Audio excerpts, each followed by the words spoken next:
Salut à tous et bienvenue chez EduQuiz. Donc aujourd'hui, nous allons continuer avec les séances de correction de notre exercice.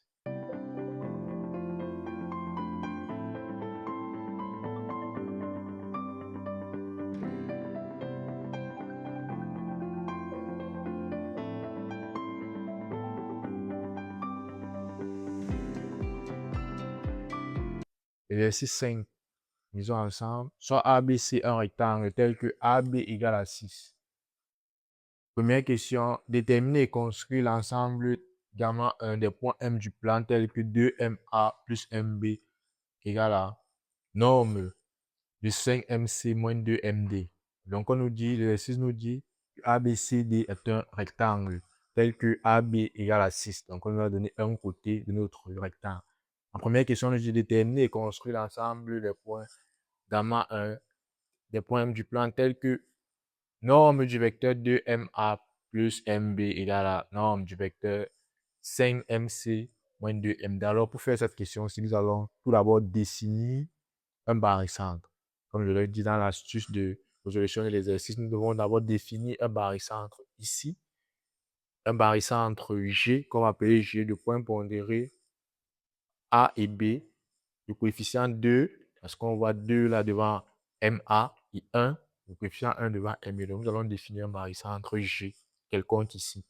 Pareillement, ici, nous allons définir un autre barycentre qu'on va peut-être appeler H, de points C et D, affecté le coefficient 5 et moins 2. Et donc, nous allons introduire le barycentre, ce barycentre GH dans chacun de ces deux sommes de vecteurs. Donc, comme nous l'avons montré lorsque nous faisons le cours, comment est-ce que on réduit une somme de vecteurs à travers les propriétés du barycentre. Donc, si vous avez des difficultés à ce niveau, je vous invite à aller regarder le cours sur les barycentres. Donc, commençons la résolution de l'exercice. Question 1. Déterminer et construire gamma 1. Déterminons gamma 1. Déterminons gamma 1 qui est l'ensemble des points M du plan. Gamma 1 qui est égal à l'absolu 2MA plus MB. Norme de 2MA plus MB égale à norme de 5MC moins 2MD. Donc, comme je l'ai dit, nous allons définir un barycentre ici. Barycentre de points pondérés A et B affectés les coefficients 2 et 1. Également, ici, nous allons définir un autre barycentre de points pondérés 5 et moins 2. Donc, soit G égale au barycentre du système A 2, B 1. Et notre barycentre H égale au barycentre de C 5, point virgule, D moins 2. Donc, on va introduire le point G et le point H dans chacune de ces deux sommes. Donc, on a 2MA plus MB est égal à quoi? 2MA plus MB est égal à, j'introduis le point G, 2, j'ouvre la parenthèse, MG, puisque G est le barycentre de points pondérés A et B affectés le coefficient 2 et 1. Donc, je définis ce barycentre en me servant des coefficients qui sont devant MA et MB. Donc, 2MG plus GA plus MG plus GB. Ce qui est encore égal à, ici, je fais un développement dont je multiplie 2 par une somme de vecteurs MG plus GA. Je vais faire 2 multiplié par MG et 2 multiplié par GA. Qu'est-ce que j'aurai ici? J'ai 2 multiplié par MG plus 2 multiplié par GA plus MG plus GB. Ensuite, qu'est-ce que je fais ici? J'additionne les mêmes vecteurs. Ici, j'ai 2mg. Ici, j'ai mg. Donc, 2mg plus mg, ça fait 3mg. Ici, j'ai 2mg plus mg, ça fait 3 fois le vecteur mg. Là, j'ai deux autres vecteurs que j'ajoute, 2ga et gb, que j'ajoute ici. Plus 2ga plus gb. Or, nous savons que, comme nous l'avons vu en cours, que si G est le barycentre entre les points A et B, alors 2GA plus GB égale à 0. Parce que vous voyez ici, j'ai défini G comme barycentre entre A2 et B1. Ça veut dire que d'après la propriété sur le barycentre, 2GA plus GB égale au vecteur nul. Donc, c'était ça l'intérêt d'introduire le point G parce que vous savez que cette somme-ci devait revenir à ceci et 2GA plus GB devait donner le vecteur nul. Donc ici, ça me donne le vecteur nul. Et qu'est-ce qui me reste? Il me reste finalement 3 fois le vecteur MG. Vous voyez que la norme de ce vecteur ci2 MA plus MB est finalement égale à la norme du vecteur 3 fois MG. Donc, norme du vecteur 2MA plus MB est égale à la norme du vecteur 3 fois MG. Nous avons dit que la norme d'un vecteur, c'est la distance entre les deux points de ce vecteur. Donc, si j'ai par exemple là, le point M qui est là, j'ai le point G qui est là, le vecteur MG est comme ceci, orienté par une flèche. La norme du vecteur MG, la distance entre le point M et le point G. La norme du vecteur MG, c'est simplement la distance MG. Très bien. Donc, nous avons calculé là à quoi est égal la norme du vecteur MA plus MB. Comment est-ce que nous l'avons fait? Nous avons introduit d'abord, nous avons défini un barycentre G de point pondéré A2 et B1. Comment est-ce que nous l'avons défini? On le définit pas arbitrairement, hasardement comme ça. On se base, on voit là que AMA, le coefficient qui est devant MA, c'est 2 et le coefficient qui est devant MB, c'est 1. On dit que G est barycentre du système A affecté du coefficient 2 et B affecté du coefficient 1.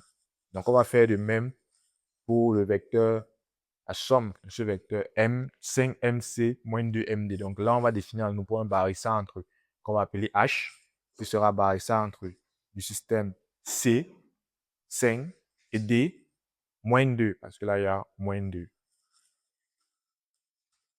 On va continuer.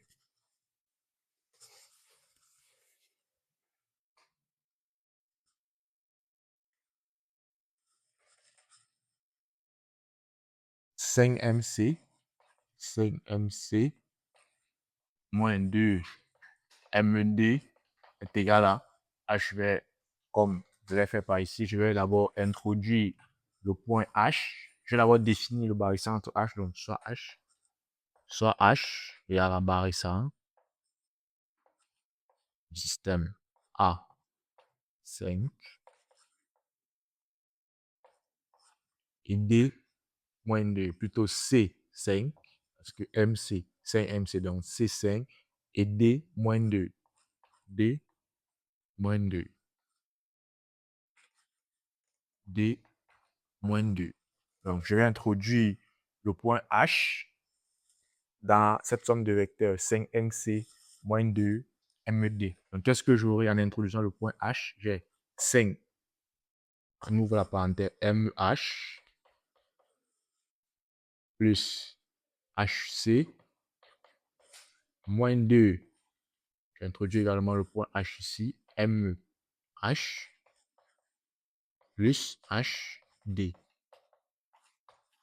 Donc là, je fais encore une fois le plus un développement, je multiplie 5 par cette somme de vecteurs. Donc ça va faire 5 par le vecteur MH plus 5 par le vecteur HC. Ici également, ça va faire moins 2 qui va multiplier le vecteur MH et moins 2 également qui va multiplier le vecteur HD. Qu'est-ce que ça me donne? Ça fait 5 MEH plus 5 HC moins 2 MEH moins 2 HD. Arrivant à ce niveau, j'additionne tout simplement les vecteurs. Ici, j'ai 5MH. Ici, j'ai moins 2MH. Donc, 5 moins 2, ça fait Ici, ça fait 3 MEH. Là, j'ajoute les deux vecteurs qui me restent. Il me reste quoi? 5HC et moins 2HD. Donc, je les écris là. Plus 5HC moins 2HD. Là, à nouveau, qu'est-ce que j'obtiens? Égal à ceci, égal à ceci. Là, à nouveau, qu'est-ce que j'obtiens? J'ai dessiné H, voyez-vous là, comme barrissant entre le système C5 et D-2. Donc, par définition, si H est barrissant du système pondéré C5H, C5D-2, alors 5HC moins 2HD égale au vecteur nul. Donc là, j'ai le vecteur nul. Qu'est-ce qu'il me reste? Il me reste 3 MEH. Donc finalement, la norme du vecteur 5 MC moins 2 MED est encore égale à la norme du vecteur 3 MEH. Tout simplement.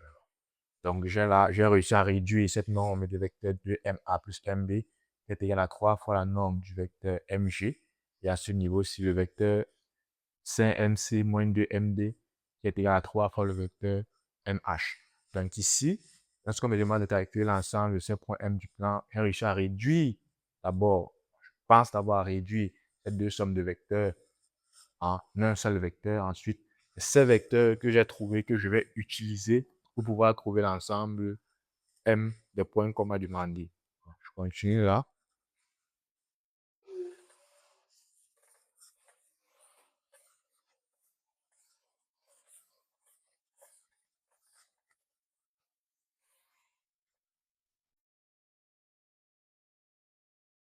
Donc ici, qu'est-ce que j'ai? Là, j'avais obtenu le vecteur 3 fois MG. Donc, j'ai la norme du vecteur 2MA plus MB. Il y a la norme du vecteur 5MC moins 2MD équivaut à dire quoi? Équivaut à dire que, puisque nous avons déjà montré que le vecteur 2MA plus 2MB est égal à la norme du vecteur 3 fois MEG. 3 fois MEG. De l'autre côté, nous avons montré que la norme du vecteur 5MC moins 2MD est égale à 3 fois la norme du vecteur MH. Donc, on en a 3 fois la norme du vecteur MEH. Ce qui est égal à quoi? Comme nous l'avons défini, nous avons dit que la norme d'un vecteur, c'est la distance entre deux points de ce vecteur. Donc, si j'ai le point M là, j'ai le point H là, le vecteur MH est défini par une flèche comme ceci. Alors, la norme de ce vecteur MH, c'est tout simplement la distance MH. Donc, norme du vecteur MH, c'est la distance MH. On enlève le vecteur, la flèche, et on enlève les normes. C'est cette distance-ci qui est la norme du vecteur MH. Donc, 3 fois la distance, 3 fois la norme du vecteur MH, c'est encore égal à 3 fois la distance MH. Qu'est-ce que j'ai là? Là, qu'est-ce que j'obtiens? Là, j'obtiens. Je peux enlever la flèche et les normes. Donc, j'aurai là 3 fois la distance MEG, ce qui est encore égal ici à 3 fois la distance MEH. Maintenant, j'ai 3 fois la distance MG, j'ai 3 fois la distance MH. Donc, je peux déjà arriver et simplifier par 3 des deux côtés parce que si je fais passer ce 3 de ce côté, comme il divise MH, alors de l'autre côté, il va aller diviser. Comme il multiplie MG ici, de l'autre côté, il va aller diviser MH. 3 sur 3, ça va me ramener à 1. Donc, je peux simplifier là par 3. Qu'est-ce que j'aurai? MG égale à MEH. Alors, l'ensemble des points M finalement qui m'est demandé est défini par MG égale à MH. Alors, comment est-ce que je peux faire pour trouver la position de ce M? Donc, je définis d'avoir deux points G et H. Si j'ai là G, j'ai par exemple la H.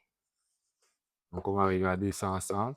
Si j'ai G là et j'ai H ici, on me dit MG. M doit être tel que MG égale à MH.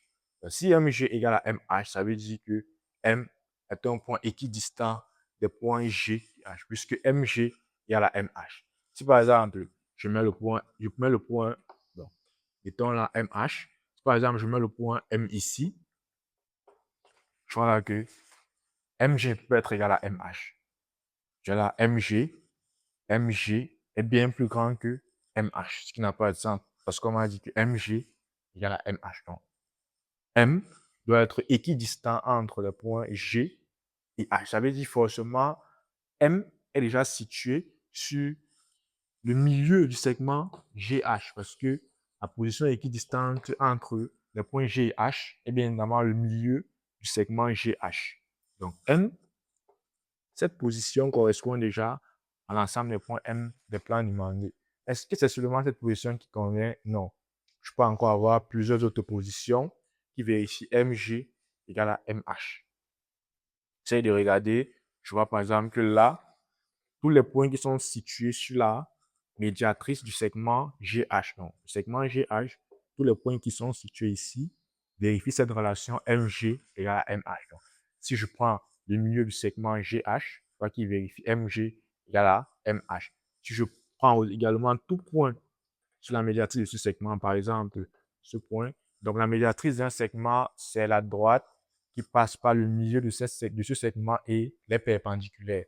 Donc, vous voyez, perpendiculaire à GH, ne passant par le milieu du segment GH. Donc, si je prends tout point M de cette médiatrice-ci, vous voyez que ce point M va toujours vérifier MG égale à GH, parce que j'aurai là avec la distance MG comme ça, j'aurai la distance GH comme ça, ce qui va former un triangle isocèle.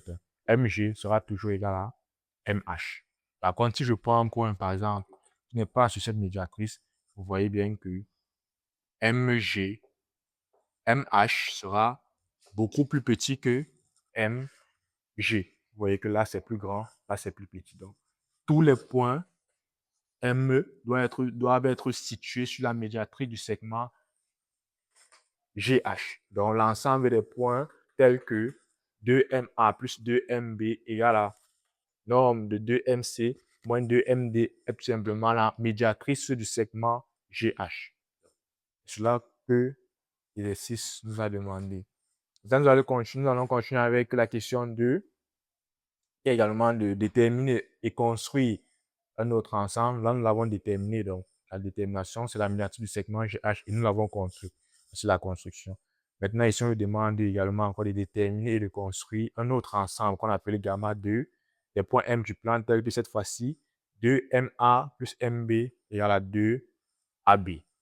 Nous allons le construire ensemble.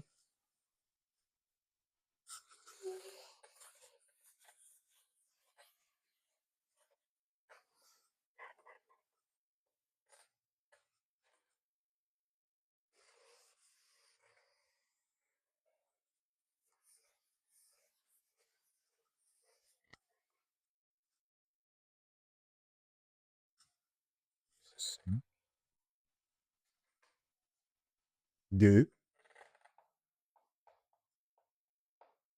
déterminant et construisons, déterminant et construisons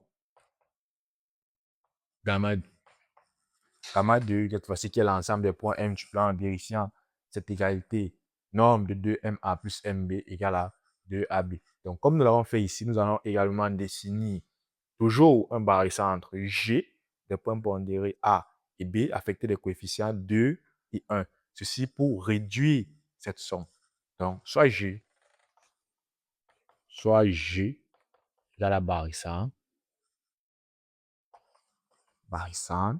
le point A, 2,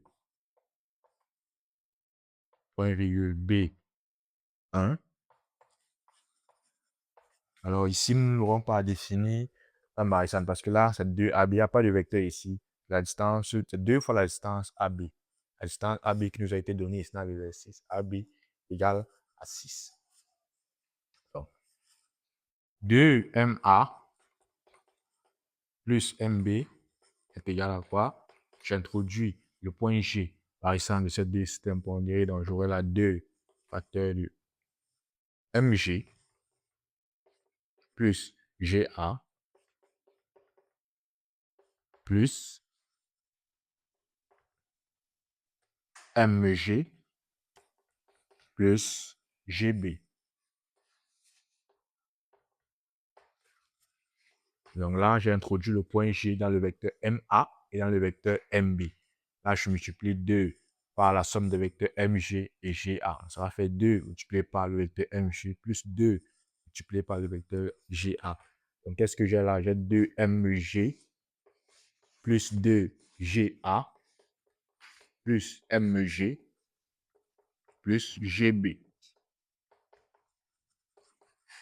Là, je fais une somme. J'ai 2MG plus MG, ce qui me donne 3 fois le vecteur MG. Donc, j'ai là 3 fois le vecteur MG. J'ai là 2GA plus GB. Donc, plus 2GA plus GB. Ce qui est égal à quoi? Là, comme nous l'avons dit, après la définition du barycentre, si G est barycentre, le système pondéré A2 et B1, alors 2GA plus GB égale au vecteur nul. Donc, ceci me donne encore une fois de plus le vecteur nul. Et qu'est-ce qui me reste? Il me reste que le vecteur 3MG. Donc, j'ai là 3 fois MG. J'avais donc dit que la norme de ce vecteur-ci, 2MA plus MB, me revient tout simplement à calculer la norme du vecteur 3 fois MJ. Donc, finalement, norme du vecteur 2MA plus MB égale à norme du vecteur 3 fois MJ. Norme du vecteur 2MA plus MB est égale à 3 fois la norme du vecteur MJ. Et comme nous l'avons déjà dit, la norme d'un vecteur, la distance entre deux points de ce vecteur. Donc, norme de 3 fois le vecteur MJ est tout simplement égale à 3 fois la distance entre les points M et les points G sur la distance MJ. Donc, j'ai là finalement 3 fois la distance MJ qui est égale à 2 fois la distance AB. Et on nous a dit ici AB est égal à 6. Donc, ici, on aura 2 fois 6, qui va nous donner 12. Donc, θ2, gamma 2 vérifie quoi? Gamma 2 vérifie 3MG. 3 fois la distance MG égale à 2AB. Et tu vas dire que 3 fois la distance MG égale à 2AB, donc 2 fois 6. Vu qu'on a dit AB égale à 6, ça va faire 2 fois 6 qui font 12. 3MG égale à 12. Alors, on peut ramener 12 de ce côté. On aura MG égale à 12 divisé par 3, ce qui va nous donner 4. Donc, MG égale finalement à 4. Donc, MG égale à 4. Donc, finalement, le point M, l'ensemble des points M du plan vérifiant gamma 2 est tel que MG égale à 4. Donc, si MG égale à 4, alors M est l'ensemble des points du plan vérifiant le cercle, le centre G et le rayon 4. Regardons un peu ça ici. Donc, là, j'ai le point G, par exemple, qui est le centre d'un cercle que je vais faire comme ça, du rayon 4. Donc, rayon 4. Avec R égale à 4. Donc, vous voyez par exemple que là, tous les points M appartiennent à ce cercle. Le point M appartient à ce cercle parce que, voilà, par exemple, là, si le point M est ici, donc vous voyez que la distance sera GM. Si je mets le point M là, par exemple, j'aurai GM égale à R. GM, c'est le rayon. On va dessiner le rayon égal à 4. Donc, M, ce point ici, cette position, si vérifie bien le point M. Et partout là, cette distance également, c'est le rayon. C'est le rayon. Partout on a les rayons. Donc, M vérifie tout ce cercle. OK. Merci, c'était tout pour la correction de cet exercice.